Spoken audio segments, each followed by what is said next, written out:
చిత్తూరు జిల్లా, తిరుపతి జిల్లా ఇక్కడ పోలీసు వ్యవహారం చాలా ఇబ్బందికరంగా ఉంది అనేది ఒక టాకు సాక్షాత్తు టీడీపీ క్యాడర్ నుంచే వినిపిస్తుంది. ఈ మధ్య కాలంలో మరీ ముఖ్యంగా చిత్తూరు జిల్లా ఎస్పీ మణికంఠ ఆయనైతే చాలా దారుణమైన వ్యవహార శైలి కలిగి ఉన్నాడు అనేది డైరెక్ట్ చిత్తూరు టీడీపీ తెలుగు తమ్ముళ్ళ యొక్క ఆవేదన. మొన్న ఈ మధ్య బీసీ భవన్ ప్రారంభోత్సవానికి వచ్చిన మంత్రి, ఆ జిల్లాకి ఇన్ఛార్జి మంత్రి ఆయన, Rayachoti MLA, transport minister Ramprasad Reddy, ఆయన బీసీ భవన్ ప్రారంభోత్సవానికి వస్తే చిత్రమైన విషయం ఏంటంటే ఆయన ఉన్న చోటకి ఎస్పీ, కలెక్టర్ వీళ్ళంతా రావాలి, ఎందుకంటే ఆయన మినిస్టర్, ప్రోటోకాల్ అది. కానీ ఒక కాన్ఫరెన్స్లో ఉన్నా అని చెప్పి ఎగ్గొట్టాడు ఎస్పీ. సరే, ఈయన పోయి ఎస్పీ దగ్గర 2 గంటల పాటు పడికప్పులు కాశాడంట మంత్రి. దీన్ని బట్టి అక్కడ ఉన్న రాజకీయాలు ఏంటో అర్థం చేసుకోవచ్చు అని చెప్పేసి కామెంట్ చేస్తారు. కారణం ఏంటంటే టీడీపీ అనుకూల పోలీసులు ఎవరన్నా ఉంటే, మద్దతుదారులు, సపోర్టర్స్ లాగా ఉన్నోళ్ళు, టీడీపీ ప్రో పోలీసింగ్ ఎవరన్నా ఉంటే వాళ్ళని కావాలని జిల్లాలోంచి బదిలీ చేయించి, ఈ మధ్యకాలంలో రామకృష్ణ అనే ఒక వైసీపీ కార్యకర్తల ద్వారా హత్య చేయబడ్డాడు అనే ఒకనొక టీడీపీ కార్యకర్త విషయంలో పోలీసుల గ్రౌండ్ లెవెల్ పోలీసుల నిర్లక్ష్యమే కొంపముంచిందని చెప్పి డైరెక్ట్ తెలుగు తంపుళ్ళు వాపోతుంటే ట్రాన్స్పోర్ట్ మినిస్టరు అసలు పట్టించుకోవట్లేదు అనేది గొడవ.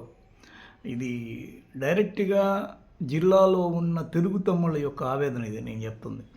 అయిపోయిన తర్వాత అసలు రాయచోట్లు అయితే పండగ వస్తే గొడవ అవుద్దంట.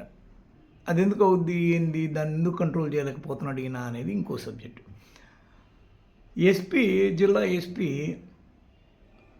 వెంటనే పోలీసు బదిలీ చేస్తే అక్కడ టీడీపీ వాళ్ళకన్నా వైసీపీ అనుకూల పోలీసులు ఎక్కువగా ఉండేటట్టుగా ఏర్పాటు చేశాడు.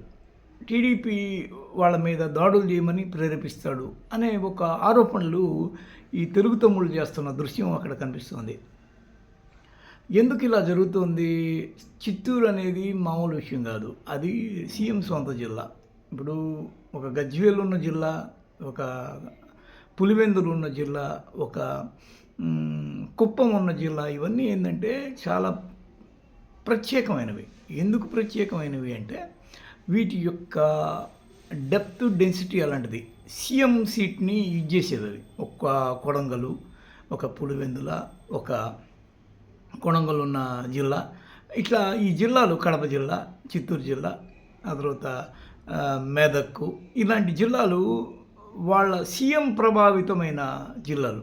ఎందుకంటే ఆయా ప్రాంతాల నుంచే సీఎంలు వచ్చి ఉంటారు కాబట్టి వాళ్ళు ఏమంటారంటే చిత్తూరు జిల్లాలో సీఎం సొంత జిల్లాలోనే మాకు గతి లేకపోతే మా పరిస్థితి ఏంది, ఇట్లా చేస్తే పార్టీ జిల్లాలో ఈ ప్రాంత వ్యాప్తంగా చాలా దారుణమైన ఫలితాలు పొందుతుంది కదా. ఇప్పటికే అసలు 2019 ఎన్నికల నాటికి ఇప్పటి ఎన్నికల నాటికి అస్సలు మాకేమాత్రం తేడా తెలియట్లేదు. మేము రీసెంట్గా వెంకటేష్ అనే ఒక అతను కుర్రోడు, వేల్పుల వెంకటేష్, వేల్పూరి వెంకటేష్, అతను రాజంపేటకి ఐటీడీపీకి ఉపాధ్యక్షుడు, రాజంపేట పార్లమెంట్ సెగ్మెంట్కి. అతను ఆత్మహత్య చేసుకున్నాడు. 5 ఏళ్ల పాటు నేను పార్టీ కోసం నానా బాధలు పడ్డాను, నానా అష్టకష్టాలు అనుభవించాను. నా పెళ్ళం పిల్లలు, నేను, నా పార్టీ పిచ్చి, నా రాజకీయాల పిచ్చికి అల్లల్లాడిపోయారు. నా తల్లిదండ్రులు కూడా వద్దురా నీకు ఆ రాజకీయాలు, మనం డబ్బున్నోళ్ళం కాదు అని చెప్పినా వినకుండా పార్టీ రావాలి రావాలి రావాలి అనుకున్న దానికి నాకు మిగిలింది ఏమీ లేదు.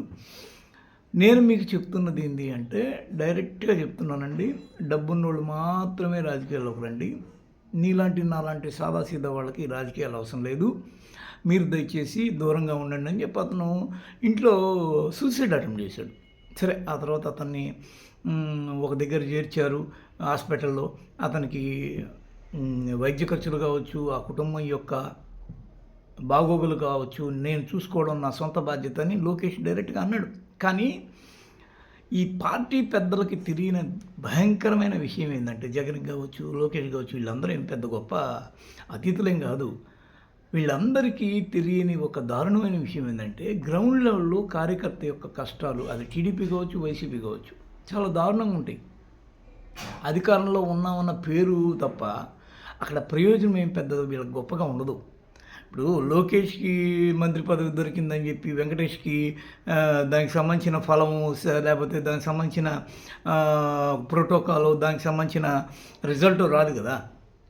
అదేదో చెప్పినట్టు గొట్టాల్లో కొనికిసుక గొట్టంలాగా ఎవడో ఒకడు ఎక్కడో ఒక చోట ఉంటాడు. వాడి పిచ్చి కొద్దీ వాడు పార్టీ కోసం పనిచేస్తాడు. ఇదే లోకేషు వెంకటేష్ లాంటోళ్ళు చనిపోకుండా ఒకానొక రోజుల్లో వీళ్ళకి జీతాలు ఇస్తే ఎలా ఉంటుంది అన్నాడు. ఆ తర్వాత ఇన్సూరెన్స్ ఇస్తే ఎలా ఉంటుంది అన్నాడు. ఆ ఇన్సూరెన్స్‌లు ఏమైపోయినాయో, ఆ జీతాలు ఏమైపోయినాయో, ఈరోజు అధికారంలో ఉంటే ఏంది, లేకపోతే ఏంది, ఇప్పుడు పార్టీ కోసం 5 ఏళ్ళు గుడి చాకరీ చేయడం ఏంటి, ఇట్లాంటి సాధక బాధకాలు గ్రౌండ్ లెవెల్‌లో చాలా ఉన్నాయి. ఒకటి అరా కాదు ఇది.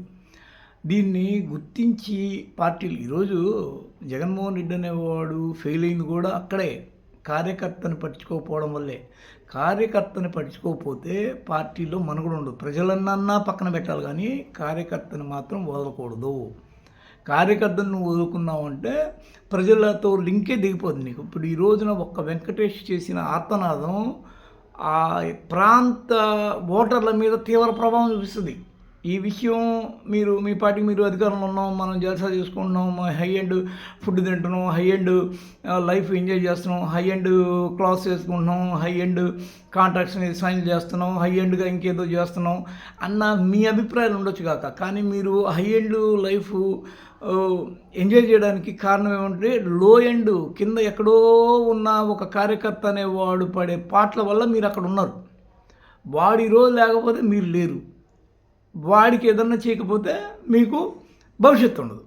ఈ విషయాన్ని స్పష్టంగా తెలుసుకోవాలనేది చిత్తూరు, ఈ రాయలసీమ వ్యాప్తంగా వినిపిస్తున్న ఆర్తనాదాల యొక్క అర్థం అది.